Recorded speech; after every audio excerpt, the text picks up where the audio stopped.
Thank you very much. Now, Mr. Prosecutor, you may now address the court regarding submissions on the merits. It is Mr. Jeremy who will be giving this presentation. Thank you, Madam President. Your Honours, dear colleagues, my name is Edward Jeremy, and over the next 45 minutes or so, I will focus on some of the evidence that demonstrates Mr. Duterte's responsibility for the crimes charged in counts 2 and 3. My presentation will comprise two parts. Part 1 will focus on the crimes charged in counts 2, and as you know, this count relates to the murders of 14 so-called high-value targets. And part 2 will focus on examples of crimes charged in count 3. And this count relates to murders and attempted murders of 45 victims in the course of barangay or neighborhood clearance operations. First, Your Honour, is a brief introduction. As Mr. Nichols made clear yesterday, Mr. Duterte campaigned for the presidency that on the basis that, if elected, he would implement his Davao model of killing on a national scale. And once sworn in as president of the Philippines on the 30th of June 2016, this is exactly what he did. One insider witness explained what applying the Davao model nationwide meant in practice, and this is tab 49. As we see on our screens, Evidence Channel 2, this witness stated, quote, "It means that he wants to apply how Davao addresses the drug problem in a national scope, the whole country. It means that zero tolerance on drugs. And what I understood is that we have to eliminate, neutralize drug pushers, just as in Davao." And as we've heard, this Davao model also included the payments of rewards for such killings. And as president, Mr. Duterte expanded and replicated this Davao model across the Philippines, working together with many of the same people, his co-perpetrators, following the same plan, and using the same methods. On becoming president, Mr. Duterte appointed his co-perpetrators from Davao, a number of whom Mr. Nichols introduced yesterday, to senior positions in the police and the government. And in these high-level positions, Mr. Duterte and his co-perpetrators had authority over thousands of state personnel, including those that formed a national network that the co-perpetrators used to carry out the charged crimes, as Ms. Croft will shortly describe in more detail. And Your Honours, central to this plan to carry out the charged crimes was the formal national anti-illegal drugs campaign in the Philippines. And this campaign was launched through a document titled Command Memorandum Circular number 16, 2016. This was issued by newly appointed PNP Chief Ronald De La Rosa on the 1st of July 2016, the first full day of Mr. Duterte's presidency. On our screens, we see the first and last page of this document, and this is tab 112 of our binder. We see that the subject is, quote, PNP Anti-Illegal Drugs Campaign Plan, Project Double Barrel. And we see it is dated the 1st of July 2016. On the first page, there are a series of supporting references for this memorandum, and the first foundational reference is the, quote, pronouncement of President Rodrigo R. Duterte to get rid of illegal drugs during the first 6 months of his term. And yesterday we heard multiple examples of the violent nature of those pronouncements and speeches. If we focus on the last page of this document, page 18, we see that the distribution list comprised the highest levels of law enforcement in the Philippines. And on the right side, we see it signed by Ronald M. De La Rosa, Philippine National Police, the PNP. And Your Honours, we'll look now at some parts of this document which essentially sets out general guidelines for the implementation of this project, Double Barrel. Focusing first on the execution of this project, Double Barrel, we see in paragraph 5, now on our screens, as follows. The PNP intends to equally address illegal drug problems in the barangays and at the same time pursue the neutralization of illegal drug personalities, as well as the backbone of illegal drugs network operating in the country. And Your Honours will note the use of this word neutralization. While on its face, this word may be open to interpretation, insider witnesses provide evidence that within law enforcement within the Netherlands, within the Philippines, to neutralize meant to kill. And notably, one insider witness explained the significance of the use of this word neutralize in this command memorandum, and that's tab 54. And the witness stated as follows, quote, "They used the word neutralize to emphasize the kill order of President Duterte, because that is the promise of President Duterte even before the campaign." And Your Honour, the sprinkling of references to human rights in this document should be viewed in this context.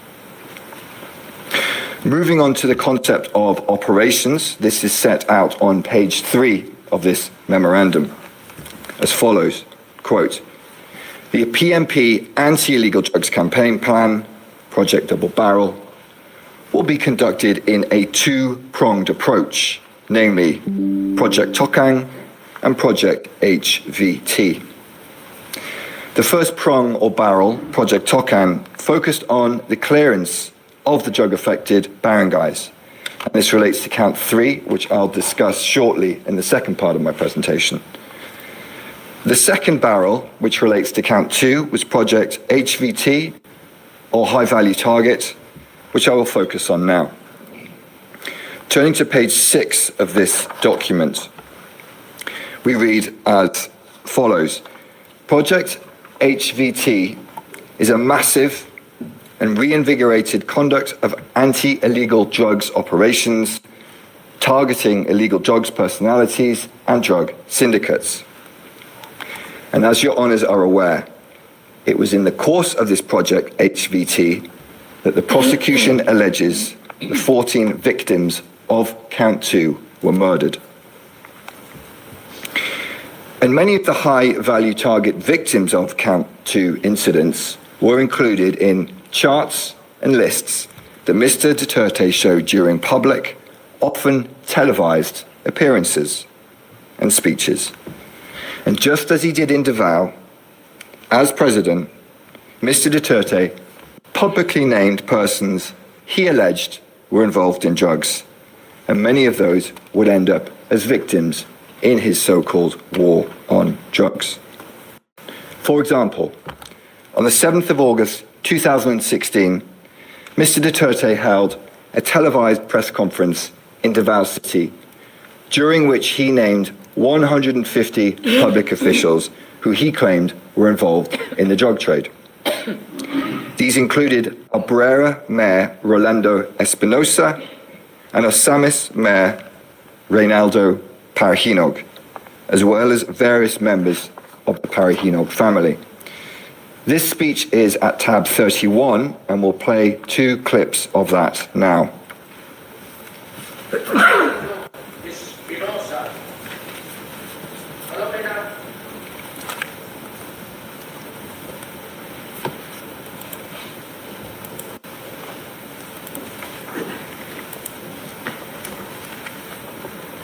Rinaldo Parahinog, alias Andong, the mayor of Osamis City. Nova Princess Parahinog Chavez used to be the wife of, I think, Colanco. Yung poster boy doon sa blandi-blandi pambuhok. Hindi naman, tisoy. Alam mo, baski sa'yo magpunta, abangan ko kayo. Kasi wala na ako sa presidency, habang may baril ako. Wherever you go, I will be waiting for you, even if I'm no longer president, as long as I have a gun. And indeed, as your honours are aware, Mr. Duterte did not need to wait long. On the 5th of November 2016, Mayor Espinosa was murdered. That's charged incident 13. Then, on the 30th of July 2017, Mayor Parahinog, together with a number of others, was also murdered. That's charged incident 14. And during the same speech that we just saw, Mr. Duterte emphasized his direct involvement in the preparation of this list as follows. Third, the validation. I'm the one reading it, and I am the sole person responsible for this all. And this list was subsequently published by the media, who referred to it as the narco list, or as we see from the article on our screens, simply the Duterte list. And Your Honours, Mr. Duterte continued to flaunt his list of so-called high-value targets. Perhaps the most significant of these lists was the President Rodrigo Roa Duterte list, or the PRRD list for short, and that's at tab 48 of our list of materials.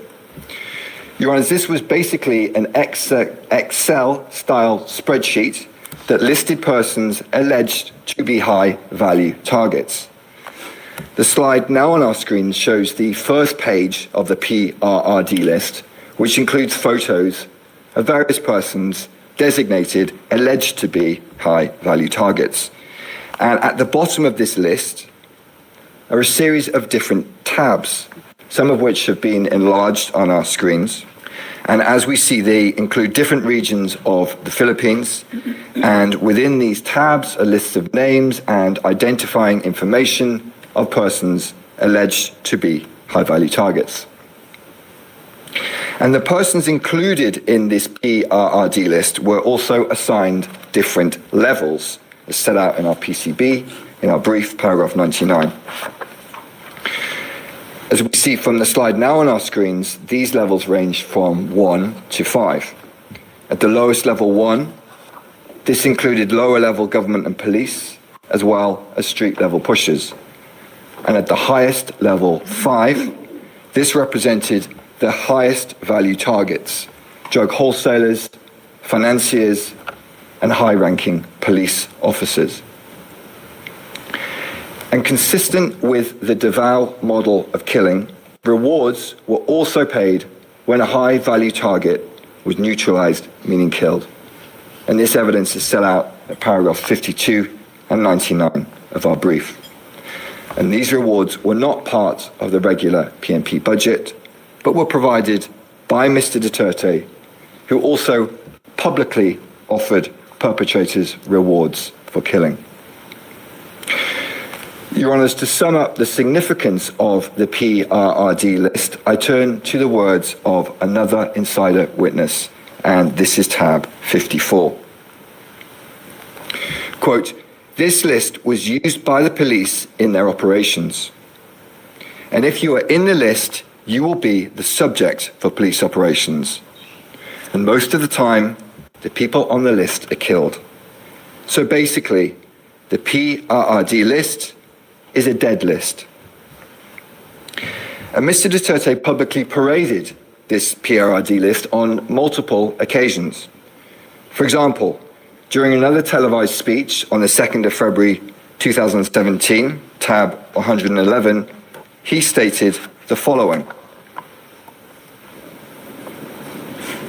This is the drug industry of the Philippines.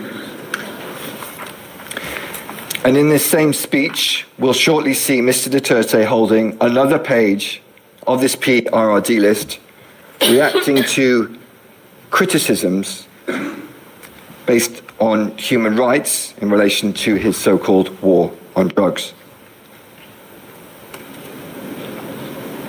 Tapos sabihin mo lang ako, takot-takutin mo ako ng human rights. Pakain ko ito, bunganga nila. Oh. And Your Honours, on this issue of human rights, as Mr. Nichols explained yesterday, during his speeches in Davao, Mr. Duterte, well versed in the law, would occasionally seek to legitimize his encouragement of state violence by references to human rights and self-defense. And he continued to do so as president. For example, as we will see in the next clip, during a speech on the 20th of September 2016, which is at tab 130, he stated the following.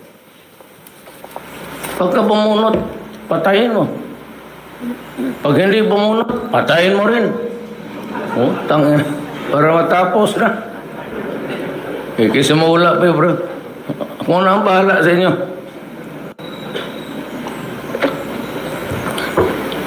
Itaga ninyo ito sa puso ninyo.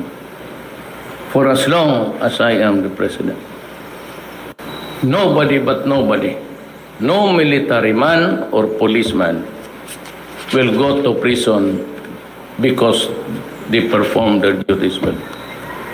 Ako ang mapakulong sila. Sabihin mo lang, utos ni Mayor yun.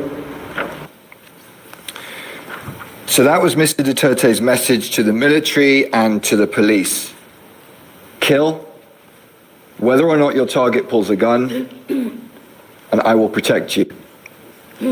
And Your Honours, as we will now hear, during the same speech, in case there was any doubt, Mr. Duterte made it very clear that this promise of protection related not only to lawful killings. For as long as there is that power to pardon sa Konstitusyon, yan ang weapon ko against crime.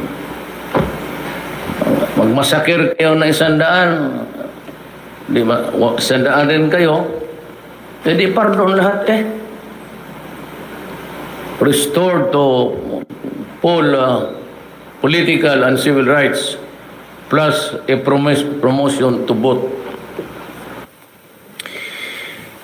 And Your Honours, as was so often the case, Mr. Duterte's message was repeated and amplified in the media, as we see in the next slide, which is tab 88, which reads as follows, quote, Duterte to troops, massacre criminals, I'll promote you. With the byline, in the same speech, Duterte tells soldiers he will never order them to do anything illegal. And this was the pattern, Your Honours.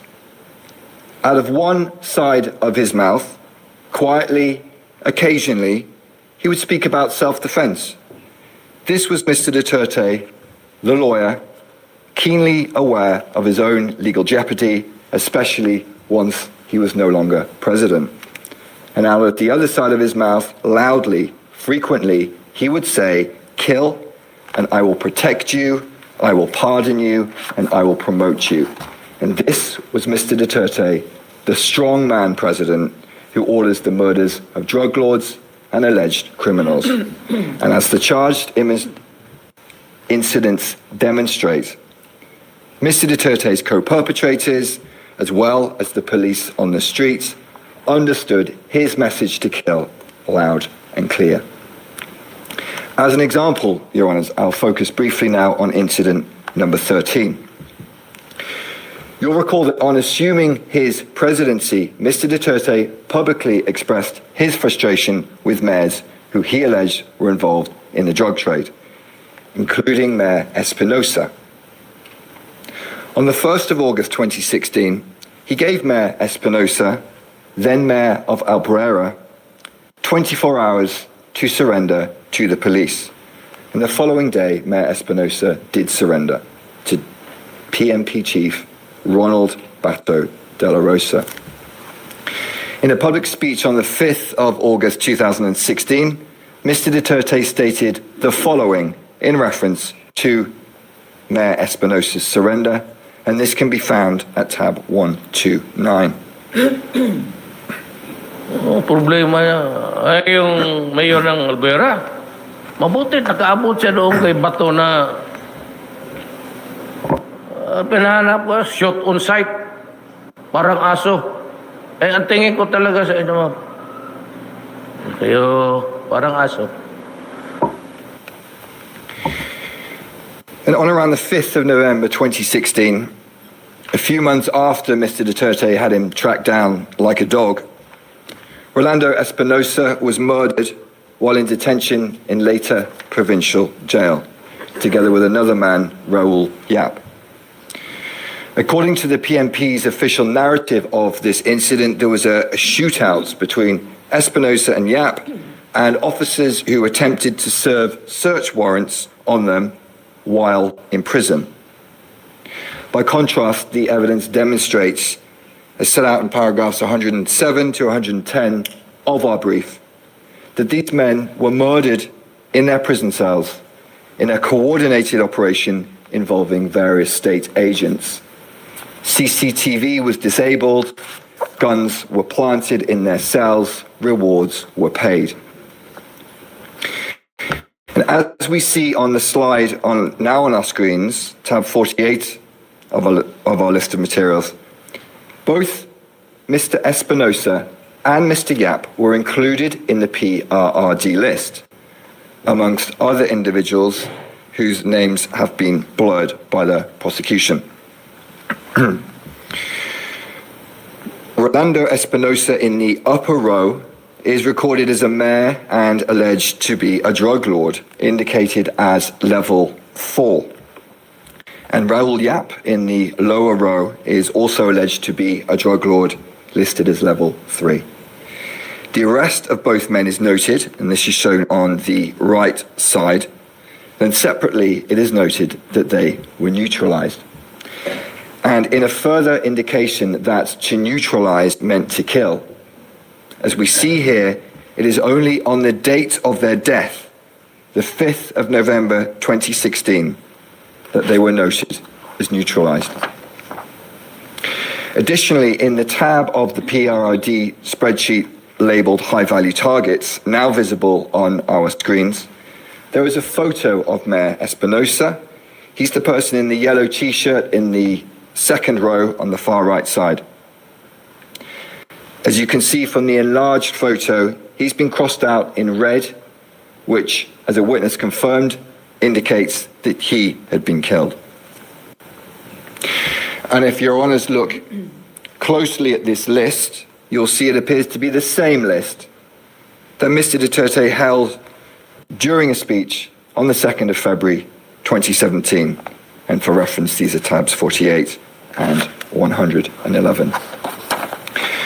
And your honours, following these murders, Mr. Duterte continued his public threats. For example, on the 9th of February 2017, he stated publicly that mayors involved in illegal drugs should resign or face death. We'll play an extract of this speech, which is at tab 132 now. Tatawagin ko yung mga mayors, ilako, no, kami-kami lang. Sabihin ko talaga sa kanila. Ayun, ganun kakapal yung pinakita ko sa inyo. Hanapin mo yung pangalan mo dyan, mayor. Pag nandyan yung pangalan mo, may problema ka. Talagang papatayin kita. Mr. Duterte's message to the mayors could not be clearer. If your name is in my list, then I'll kill you. And in case anyone watching this speech has any doubt about his intentions, Mr. Duterte goes on to comment on extrajudicial killings. And as he does so, Your Honours will note the nonchalant, casual manner in which he draws his finger across his throat. Let's play the video. Wala akong ako talaga ang wala akong maipagyabang. Kaya ginadaan ko na lang sa extrajudicial killing. And in this opulent, gilded presentation room, the officials laugh along with their president while he boasts about his skills in extrajudicial killing. And outside, on the streets of the Philippines, the bodies pile up. The evidence from one data set shows that as at the date of this speech, 9th of January 2017, almost 1,500 people had been killed in Mr. Duterte's so-called war on drugs. And that's paragraph 73 of our brief. A few months later, in an April 2017 speech, which I won't play, but is a tab 134.2, Mr. Duterte called the deceased Espinosa a, quote, son of a bitch, and after citing multiple allegations of murders by the police, he said he would pardon and reinstate any convicted police officer with a, quote, promotion to ranks higher, end quote. Your Honours, I move now to the second part of my presentation, the murders and attempted murders committed during the barangay clearance operations. And these operations were covered by the first barrel of Project Tokhang, which we looked at earlier. We'll briefly return to this document, CMC 16 2016, and the overview of the two barrels. As the slide on our screen shows, the stated aim of Project Tokhang, just focusing on the first sentence, was, quote, accelerating the drive against illegal drugs in affected barangays, end quote. And in practice, Your Honours, this meant murdering some of the most vulnerable members of Filipino society.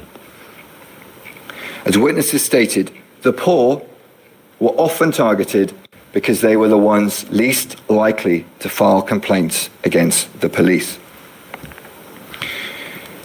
To quote one witness on our next slide, he stated, "It was said that the ones that we had to do the Tokhang operation on had to be poor. Those who do not have the means to file a complaint or to complain." And similarly, another witness stated the following: "Based on what we've seen here in the Philippines, the people that were killed or could be killed were the poor, people with no means, simple people who were not able to file charges against them." Your Honours, Project Tokhang operations were implemented across the Philippines in a number of ways, as set out in paragraph 75 of our brief. And these operations frequently followed the same modus operandi as we also set out in paragraphs 33 and 114 of our brief, which was as follows. A target was identified, often through the use of lists, such as barangay lists or police station watch lists. The target was then murdered in a police operation. Weapons, drugs, and money, or a combination thereof, were then planted at the crime scene. And then the police reports were repeatedly falsified to legitimate the operations as acts of self-defense. And in this context, as witnesses explain, the police often used the term nanlaban, which translates to fighting back, to describe incidents in which they supposedly shot a victim in self-defense. And these reports were often almost identical. In essence, copy-paste reports in which victims were frequently blamed for their own deaths. And finally, unofficial rewards were paid. Your Honours, I'll briefly focus on a few of the Count 3 incidents to illustrate this pattern. On the day of his inauguration, 30th of June 2016, then President Duterte held a speech in Tondo, Manila, and he directly addressed the public present, including, as we will see, women and children. For reference, this is tab 127. Let's please play the clip. Ako po'y galit. Pati yung mga pulis dito sa Maynila nakasabit sa droga. Ako po'y nakikiusap, wag ho kayong pumasok dyan kasi papatayin ko talaga kayo. As we see, Mr. Duterte's message was clear. Stay away from drugs, or I will kill you. And the killing in Tondo began almost immediately following this speech, as we set out in our brief, paragraphs 100 to 101. I'll focus now on, and Tondo is visible on our screens. I'll focus now on incident 23, which also took place in Tondo, on or about the night of the 4th to the 5th of October 2016. As your honours are aware, the alleged victim of this incident 23 was Benjamin Vizda. And we'll shortly see a video which shows Mr. Vizda just before midnight in a vest, in handcuffs, forced onto a motorbike between two police officers and driven away. And this is tab 76, and we'll play the video now.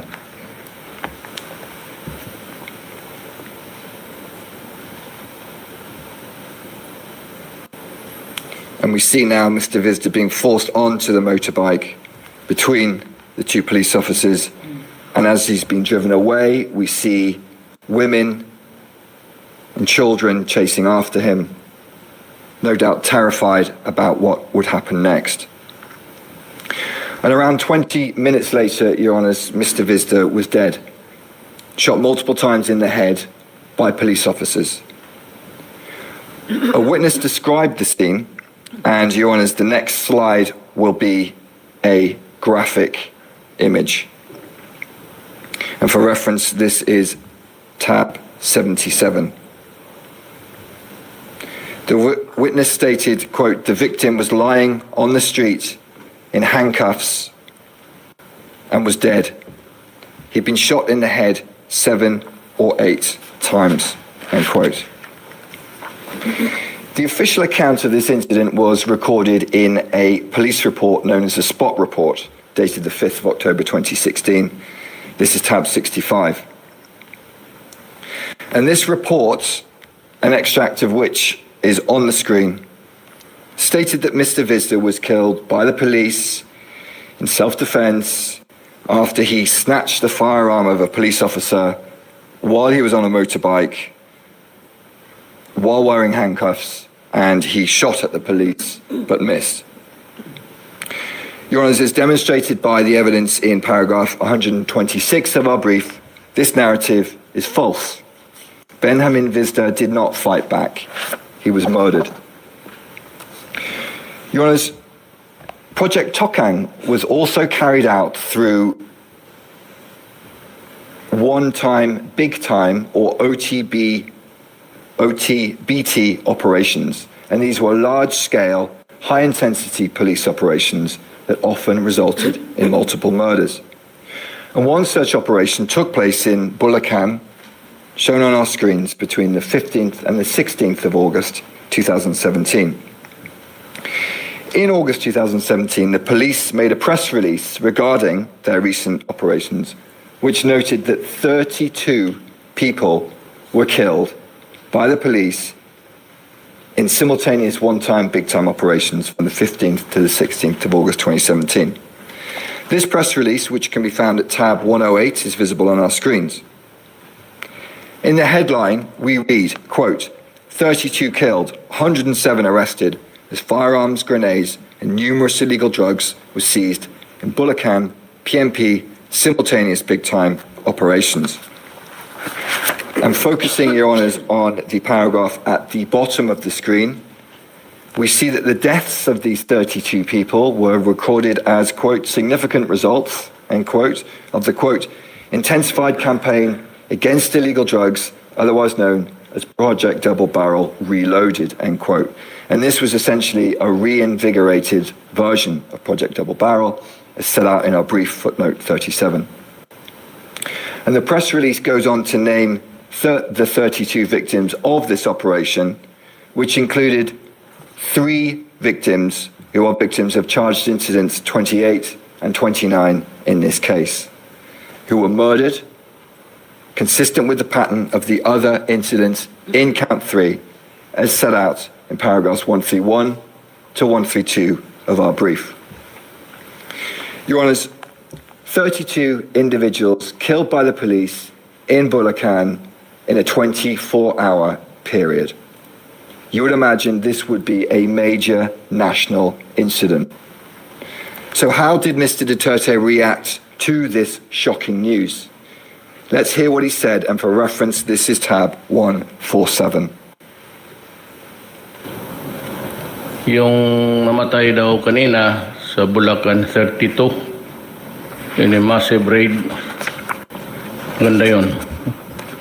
Makapatay lang tayo ng another 32 every day, then maybe we can reduce the what is this country.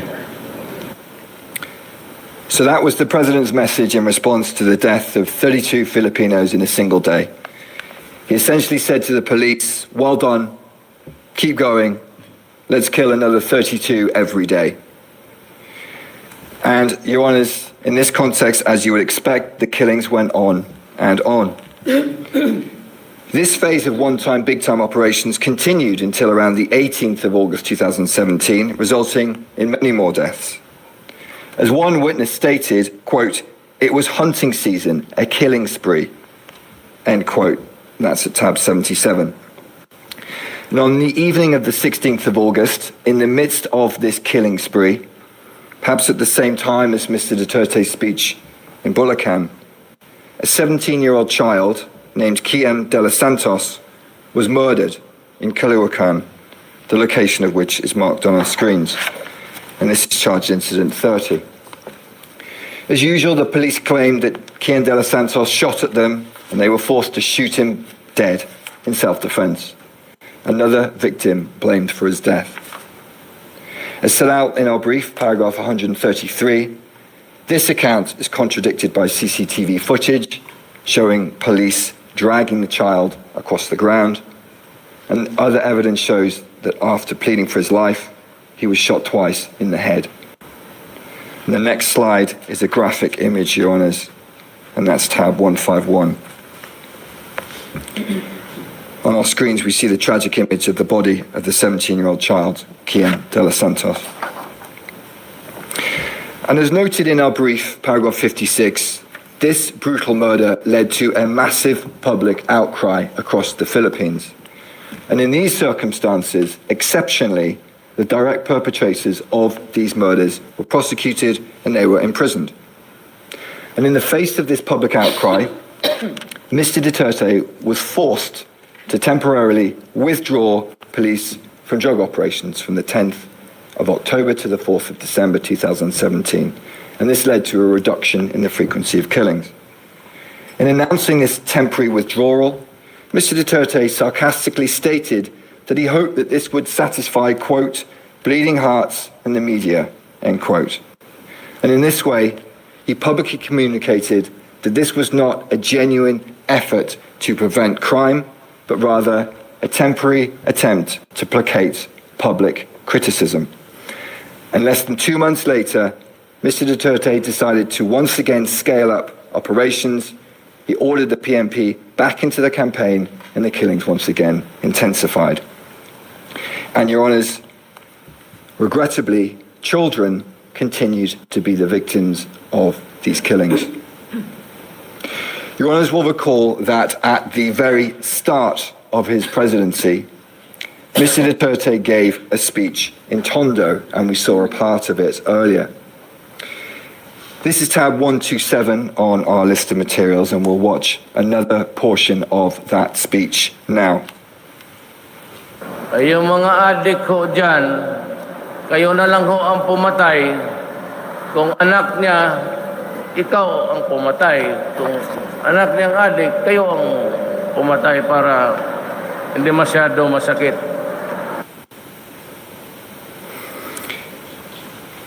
If it's someone's child, be the killer yourself. If someone's child is the addict, then you be the one to kill. Your Honours, it's worth pausing here, taking a step back and reflecting on what we are seeing and what we are hearing. This is the President of the Philippines, the Commander-in-Chief, the most powerful man in the Philippines. He's pointing directly at the crowd and he is telling them to kill someone else's child. Kill them, not because they are an alleged drug lord, not even an alleged criminal, but simply because they may have an addiction to drugs. And this is an example, perhaps, of what the defense described yesterday as Mr. Duterte speaking, quote, openly from the heart, sincerely and truthfully, end quote. And that's transcript 4, page 37, lines 15 to 16. And during an earlier part of the same speech, Mr. Duterte also boasted that during his presidency, funeral homes would make a lot of money. Let's play that clip. Sabihin ko sa inyo, itong mga panahon nitong mga araw na dadating, kung may punerarya ho kayo, kikita kayo ng husto.